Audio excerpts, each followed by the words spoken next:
శ్రీనివాస్ జై పల్లా జై పల్లా జై పల్లా జై పల్లా జై పల్లా జై పల్లా జై శ్రీరామ్ జై తెలంగాణ కేసీఆర్ గారి నాయకత్వం వర్ధిల్లాలి వర్ధిల్లాలి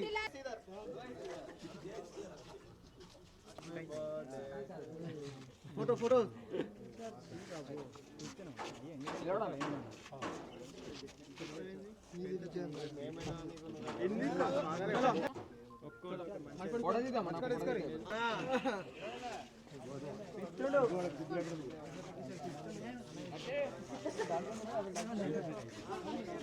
బాబు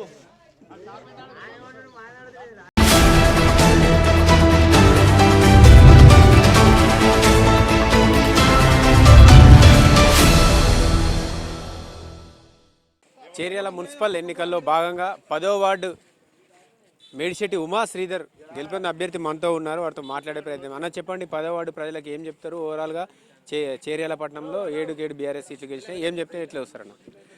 ఈరోజు చేర్యాలలోని ఉన్నటువంటి 10వ వార్డు ప్రజలకు మరి పల్లవరాజేశ్వర రెడ్డి కృషితోటి మరి అత్యధికంగా మెజార్టీతోటి 7 మేము మేజర్ కైవసం చేసుకోవడం జరిగింది. 10వ వార్డు ప్రజలందరికీ వారి యొక్క సమస్యల పట్ల నేను పూర్తిగా తిరిగి ఇంటింటికి తిరిగి సమస్యలు చూడడం జరిగింది.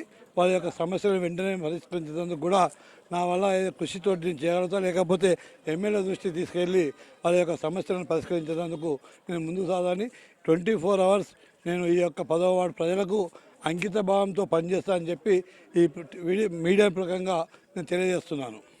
అంటే మిగతా పార్టీలు కూడా చాలా డబ్బు ప్రవాహం జరిగింది చేర్యాల పట్టణంలో, అదంతా దాటుకొని 10వ వార్డు ప్రజలు మిమ్మల్ని గెలిపించారు, ఎట్లా చూస్తారన్న? నేను తెలంగాణ ఉద్యమకారునిగా ఈ ప్రాంత ప్రజలకు ఎప్పుడూ సన్నిహితంగా చిన్న పెద్ద భావజాల లేకుండా వాళ్ళందరితోటి అన్న తమ్ముడు అనే చిన్న పిల్లలతోటి కూడా స్నేహభావంతో నేను పెద్దవారితో స్నేహభావం నా యొక్క కలయికను వాళ్ళందరూ కూడా యాన్సప్ చేసి నన్ను గెలిపించడం జరిగింది.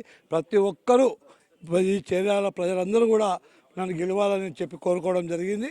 దానికి ఈ చేర్యాల ప్రాంత ప్రజలకు నన్ను గెలవాలని కోరుకున్న ప్రతి పౌరునికి ప్రతి ఒక్క వ్యక్తికి హృదయపూర్వక అభినందనలు తెలియజేస్తున్నాను. సో మీరు గెలిచారు, ముఖ్యంగా మీ వార్డులో సమస్యలు ఏమున్నాయి, ముందుగా ఏ సమస్య పైన దృష్టి పెట్టబోతున్నారు? వెంటనే డ్రైనేజ్ మన వాటర్ సమస్యను వెంటనే పరిష్కరించడానికి పూర్తి స్థాయిలో కృషి చేస్తా అని చెప్పి ఈ యొక్క కోడ్ అయిపోయిన తర్వాత వెంటనే మన ఇక్కడ సమస్య బాగా తీవ్రంగా ఉంది బత్తేవాడలో, అది వెంటనే బోర్ వేయించి వాళ్ళ సమస్యను వెంటనే పరిష్కరిస్తా అని చెప్పి సందర్భంగా తెలియజేస్తున్నాను. చేర్యాల మున్సిపల్ పీఠం బీఆర్ఎస్ గెలుచుకున్నది, ఎట్లా చూస్తారు? ఓవరాల్ చేర్యాల ప్రజలకు ఏం చెప్తారు?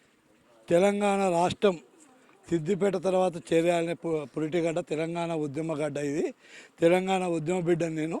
ఆనాడు రైతు నాగర్తో ఈ రోజు వరకు కూడా ప్రతిసారి బీఫామ్ టీఆర్ఎస్ బీఫామ్ అంటే నేను తీసుకున్న ప్రతి ఎన్నికల్లో బీఫామ్ తీసుకొని ఉద్యమాన్ని ముందుకు తీసుకుపోవడం జరిగింది. ఈరోజు ఓసారి ఎంపీటీసీకి రైతు నాగర్తో గెలిచిన, ఎంపీపీ గెలిచిన, ఈరోజు మున్సిపల్ కౌన్సిలర్గా నా భార్య గెలవడం జరిగింది. ప్రతిసారి ఉద్యమాన్ని ముందుకు తీసుకుపోవడంలో నా యొక్క భాగ్యస్వామ్యాన్ని, ఈ తెలంగాణ రాష్ట్ర సాధనలో నా యొక్క కృషిని, నా యొక్క కుటుంబ త్యాగాన్ని కూడా పెట్టడం జరిగింది. So BRS 10th ward incharge Padma కూడా మనతో ఉన్నారు, సీనియర్ నాయకులు. వారితో మాట్లాడే ప్రయత్నం చేద్దాం. చెప్పండి, 10వ వార్డు మీరు ఇన్ఛార్జ్ తీసుకున్నారు. 10వ వార్డే కాక చేర్యాల మున్సిపాలిటీలో 7 వార్డులు బీఆర్ఎస్ గెలుచుకుంది, ఎట్లా చూస్తారు? చాలా సంతోషం. నిజంగా చేర్యాల ప్రజలు నిజంగా చాలా తెలివి కల్లోళ్ళు. ఎందుకంటే మా ఎమ్మెల్యే గారు విద్యావంతుడు, అలాగే ఆరోగ్య ప్రదాత, విద్యా ప్రదాత అయినటువంటి మన ఎమ్మెల్యే పల్లా రాజేశ్వర రెడ్డి బలపరిచినటువంటి బీఆర్ఎస్ పార్టీ అభ్యర్థులను గెలిపించినందుకు చేర్యాల ప్రజలకు మరొక్కసారి అందరికీ పేరున కృతజ్ఞతలు తెలియజేసుకుంటున్నాను. చేర్యాల మున్సిపల్ చైర్పర్సన్ కూడా టీఆర్ఎస్ కైవసం, బీఆర్ఎస్ కైవసం. కాబట్టి నిజంగా మంచి తీర్పునిచ్చిండ్రు. ఇంకా కూడా మేము ఇంకా కొన్ని వార్డులు గెలుస్తామని చెప్పి ఆశించినాం. కానీ ప్రజలు ఇచ్చిన తీర్పును ఎవరైనా ప్రజాస్వామ్యంలో శిరస వహించాల్సింది. కాబట్టి మేము కూడా వాళ్ళు ప్రజలు ఇచ్చినటువంటి గెలుపును తీసుకుంటూ ఓటమిని కూడా మిగతా 5 వార్డులలో ఓటమిని కూడా అంగీకరిస్తున్నాం. నిజంగా చేర్యాల ప్రజలకు మా మున్సిపల్ చైర్పర్సన్ చేర్యాల ప్రజల యొక్క బాగోగులు చూసుకుంటూ చేర్యాల సమస్యలను కూడా తీర్చిదిద్ది చేర్యాలను తెలంగాణలోనే నెంబర్ 1 మున్సిపాలిటీగా తీర్చిదిద్దన్న ఒక నమ్మకం మాకుంది. ఎందుకంటే మా ఎమ్మెల్యే గారు నిజంగా విద్యావంతుడు, చదువుకున్నోడు, ఆరోగ్య ప్రదాత కాబట్టి తనకు సమస్యల మీద పట్టు అవగాహన ఉన్నది. తను ఎప్పటికి కూడా కౌన్సిలర్లతో పాటు వెన్నంటి ఉండుకుంటూ వాళ్ళ సమస్యలను ఎప్పటికప్పుడు తెలుసుకుంటూ చైర్పర్సన్ గారికి ఆదేశాలు ఇచ్చుకుంటూ ఖచ్చితంగా తన యొక్క నేతృత్వంలో చేర్యాల అభివృద్ధి జరుగుతుందని చెప్పేసి ప్రజలు ఆశించి మమ్మల్ని నమ్మి ఓటేసి గెలిపించినందుకు నిజంగా వారి యొక్క కోరికలను తీర్చి చేర్యాలను నెంబర్ 1 స్థితిలో ఉంచుతామని చెప్పేసి ఆశిస్తున్నాం. మీరు ఇన్ఛార్జ్ తీసుకుని 10th వార్డు ప్రజలకు ఏం చెప్తారు? ఖచ్చితంగా 10th, 9th ఇన్ఛార్జ్ 9th అలాగే 10th వార్డులో కూడా చాలా సమస్యలు ఉన్నాయండి. సరే చేర్యాల ప్రాంతంలో బీఆర్ఎస్ పార్టీ గెలిచిన తర్వాతనే ఈ అభివృద్ధి అనేది జరిగింది. చాలా గల్లీలలో సీసీ రోడ్లు కానీ డ్రైనేజీలు కానీ ఏర్పాటు చేయడం జరిగింది. ఇంకా కొంత డ్రైనేజ్ సమస్య, సీసీ రోడ్ల సమస్య, కొంత వాటర్ సమస్య, లో వోల్టేజ్ సమస్య ఉన్నది. కాబట్టి అవన్నీ కూడా మేము వార్డులలో తిరిగినప్పుడు ప్రజలు మా అభ్యర్థుల దృష్టికి అంటే ఇప్పుడు గెలిచిన కౌన్సిలర్ల దృష్టికి తీసుకొచ్చారు. ఖచ్చితంగా వాళ్ళందరూ కూడా ప్రజల యొక్క సమస్యను తీరుస్తారని చెప్పేసి ఈ సందర్భంగా నేను తెలియజేసుకుంటున్నాను.